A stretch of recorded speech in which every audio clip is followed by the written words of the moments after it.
A friend asked me, "What is the benefit of circling the Kaaba?" I found the answer in the book Dialogue with My Atheist Friend by Dr. Mostafa Mahmoud. My friend, smiling slyly, said, "Don't you notice that your pilgrimage rituals are pure paganism? That stone structure you call the Kaaba, which you touch and circle around? The stoning of the devil, the running between Safa and Marwa, kissing the black stone, and the stories of 7 circumambulations, 7 stone throwings, and 7 runs, all remnants of the mystical number myths in ancient superstitions, and the Ihram clothing you wear directly on your body." Excuse my bluntness, but there is no shame in science. I replied calmly, "Don't you also notice that in the material laws you studied, the smaller revolves around the larger? The electron revolves around the nucleus, the moon around the earth around the sun around the galaxy, and the galaxy around a larger galaxy, until we reach the greatest of all, which is God. Don't we say, Allahu Akbar, God is the greatest, greater than everything? And now, you are circling around him within your solar system. Whether you like it or not, you have no choice but to revolve. Nothing is stationary in the universe except God, the absolute, the stable, while everything else moves around him.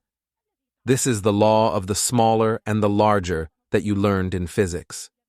As for us, we choose to revolve around the house of God, the first house established by humans for the worship of God, making it a symbol and a house of God since ancient times. Don't you revolve around a mummified man in the Kremlin, honoring him and claiming he benefited humanity? If you had known Shakespeare's grave, you would have rushed to visit it more eagerly than we rushed to visit Muhammad, peace be upon him. Don't you place a wreath on a stone monument and say it symbolizes the unknown soldier? Why then blame us for throwing a stone at a symbolic monument we say represents Satan? Don't you live in a hustle from your birth to your death, and after your death, your child begins the hustle anew? It's the same symbolic journey from Safa, purity or emptiness, symbolizing nothingness, to Marwa, the spring, symbolizing life and existence, from nothingness to existence, and then from existence to nothingness. Isn't this the pendulum movement of all creatures?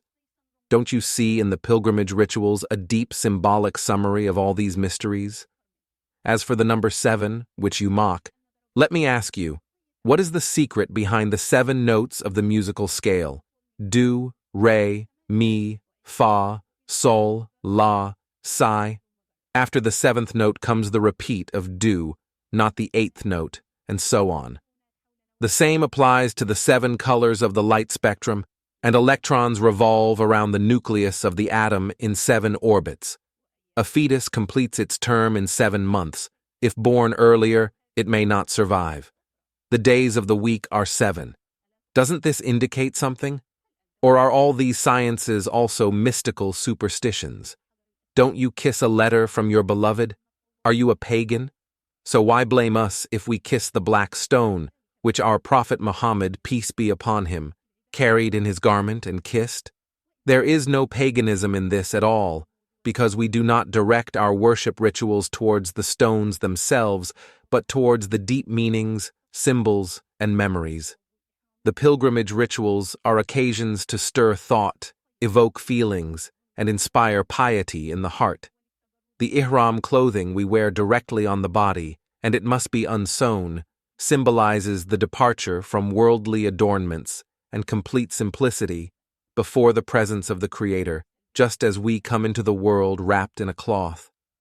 We leave the world in a shroud and enter the grave in a shroud. Don't you require formal suits for meeting the King? We say that nothing befits the majesty of God but simplicity, and shedding all adornments, because he is greater than all kings, and the only appropriate stance before him is complete humility and simplicity. This simple garment worn by the rich and the poor, the Maharaja and the millionaire alike, before God, has another meaning of brotherhood despite the differences in ranks and wealth. The pilgrimage is a great gathering and an annual conference, similar to the Friday prayer, the smaller conference we meet every week. They are all beautiful meanings for those who think and contemplate, and they are far from paganism. If you stood with me in Arafat among several million people saying, Allahu Akbar, reciting the Quran in more than 20 languages, chanting, Labbaik Allahumma Labbaik, crying and melting in longing and love, you would cry too without realizing it. You would melt into the vast crowd and feel that annihilation and humility before the great God.